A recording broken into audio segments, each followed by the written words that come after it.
अजूनही पाणी वाहते पण आम्हाला पाणी मिळत नाही। तरी सगळ्या एकच विनंती, ही प्रार्थना आहे माझी की जे कोणी प्रशासन असेल, सगळे राजकीय नेते असतील, यांनी एकोप्याने काहीतरी सामाजिक निर्णय घेऊन या परिसराला, ह्या धरणात पाणी कसं मिळेल याच्यासाठी त्यांना प्रोत्साहन मिळावं आणि त्यांनी ताकद त्यांना मिळावी, यासाठी मी आज उपोषण इथं आयोजित केलेलं आहे।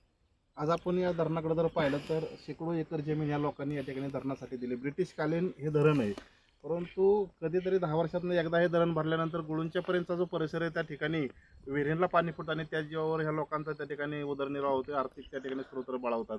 परंतु आयुष्यभर त्या ठिकाणी कर्जबाजारीपणाला ही लोक या ठिकाणी सामोरे जात असताना, पिढ्याच्या पिढ्या या ठिकाणी शिक्षणापासून वंचित राहत असताना, कुठल्याही त्या ठिकाणी आवक नसताना ही लोक या ठिकाणी सामोरे जात असतात आणि गुंजवणी लाभ क्षेत्रात ही गावं येऊन सुद्धा कुठल्याही पद्धतीची कार्यान्वित या ठिकाणी कार्यवाही होताना आपल्याला दिसत नाही।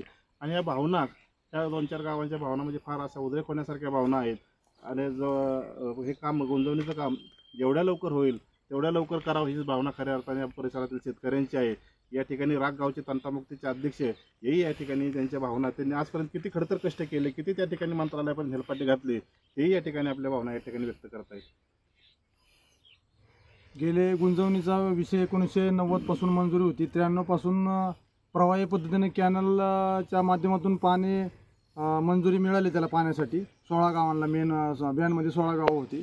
त्यावेळेस 87 कोटी 50 लाखाची स्कीम, आत्ता प्रवाही पद्धतीने कॅनलने पाणी येणार, आत्ता त्याची 19